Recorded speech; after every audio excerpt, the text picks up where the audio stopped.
Pues la historia te va marcando, es un marcador en razón de tiempo.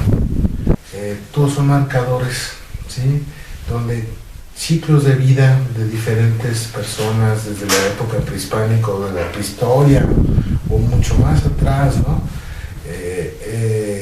Viene creándose eso, ¿no? Ese marcaje histórico, en el cual, bueno, vas aprendiendo ahí de errores, experiencias buenas o malas, ¿no? Que vas apreciando tus raíces, vas conociendo tus raíces, vas amando tus raíces. Entonces la historia es fundamental, la historia es muy enriquecedora para ver en un futuro o en el futuro alguna tendencia. En el presente, bueno, tú estás viendo el pasado y el pasado te va a decir qué es lo que fue, qué es lo que se vivió, qué es lo que aconteció y bueno, ese te da un parámetro de un antes a un después, ¿no? Ver con cuestiones de identidad, ¿no? O sea, finalmente, y sobre todo en esta época, ¿no? O sea, donde vivimos en la actualidad en un mundo donde impera, por ejemplo, sistemas como la globalización, el neoliberalismo, ¿no? El capitalismo, que precisamente lo que buscan es generar como una homogeneidad, o sea, hacernos a todos iguales y que pensemos iguales y que nos vistamos iguales, vivamos música igual y tengamos como todo igual. Precisamente la historia lo que hace es ser como un refugio de esa diferencia, ¿no? O sea, la identidad con la historia, con nuestro pasado, con el patrimonio cultural, insisto, con los hechos históricos que sucedieron, son una distinción. Es algo que caracterizan a un pueblo, a una región, a un país o sea, regiones culturales, ¿no? Como los otomíes, los náhuatl, etcétera, ¿no? Entonces, finalmente, la primera línea es esa, ¿no? O sea, generar una identidad y por lo tanto una cohesión social. Segundo, conectado con el primero, es precisamente los lazos sociales, ¿no? O sea, los lazos sociales que muchas veces, y yo insisto, en este mundo moderno, están muy divididos, ¿no? Y precisamente lo que ayuda a la historia es a generar esos lazos, ¿no? O sea, reconfortar esos lazos y reconstruir esos lazos que muchas veces están perdidos, porque la historia es un espacio donde, por muy diferente que seamos tú y yo, en nuestra forma de pensar, en nuestra forma de vernos, en nuestra forma de vestirnos o de lo que estudiamos o lo que hacemos, ese es un referente, ¿no? Es que aunque tú y yo tengamos un look completamente distinto, eso nos identifica como parte de algo, ¿no? Entonces finalmente nos permite a ti y a mí comunicarnos. Mira, la historia tiene un enfoque formativo y se pretende que el alumno conozca su pasado para que pueda entender su presente y a su vez poder visualizar un futuro. Entonces la historia básicamente lo que busca es comprender cuál ha sido el devenir de nuestra sociedad.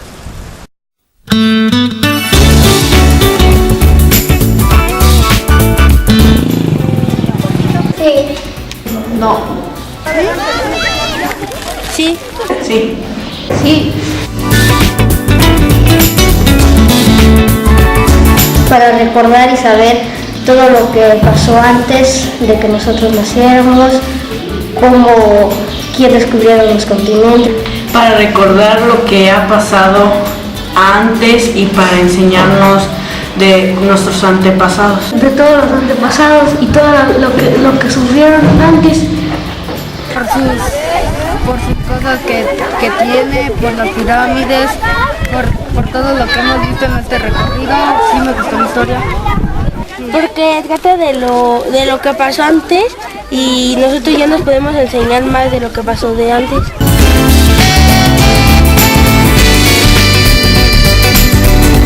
Proyectos, líneas del tiempo. Trabajos, copiando de libros. Líneas del tiempo, dibujos y proyectos.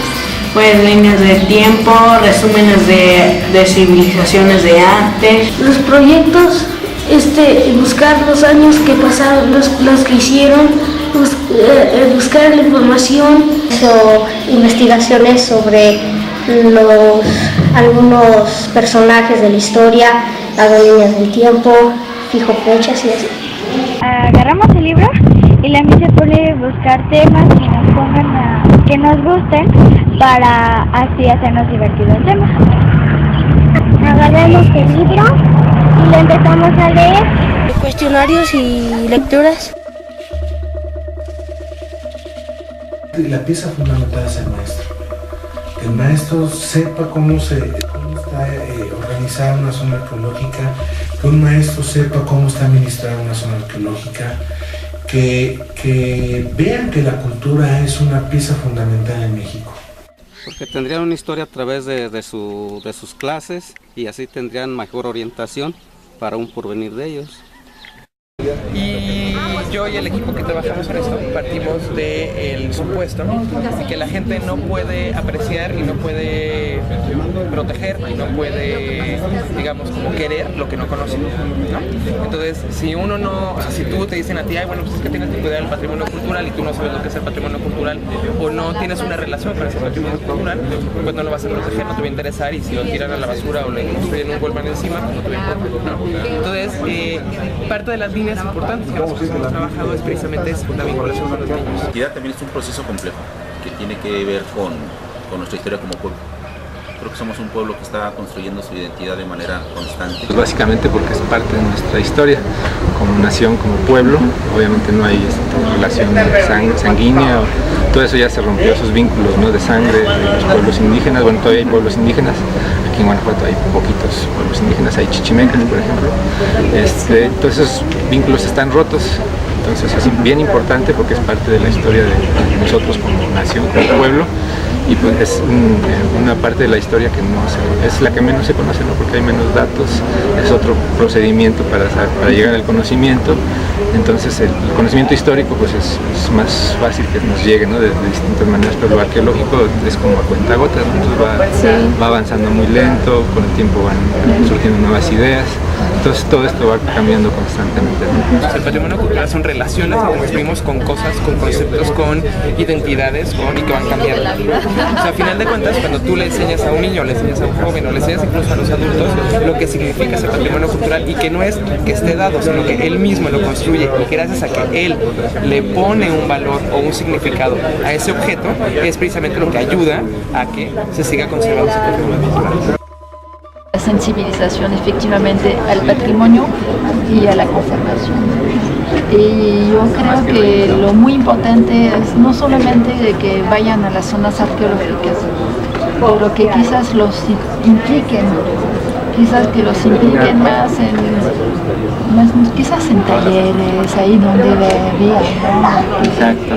Cómo trabajan los arqueólogos, ¿no? Cómo trabajan en los laboratorios, que siempre tienen ellos una idea de los arqueólogos como Indiana Jones, y que la chamba del arqueólogo es una chamba a veces como de mucha rutina y que estamos ahí con los tepalcates, con los pedacitos de obsidiana y que hay que tener mucha paciencia y que poco a poco vamos armando el pasar y escribiendo la historia. El docente cuando enseña historia tiene que asumir una responsabilidad social, porque la enseñanza de la historia implica tomar posturas y generalmente la historia es enseñado más como historiografía, es decir, se recurre a fechas, a hechos y se le ha dado poca importancia a lo que sería la construcción del pensamiento histórico.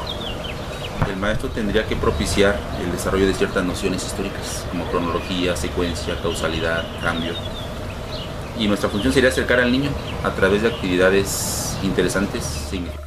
Que los maestros se apasionen,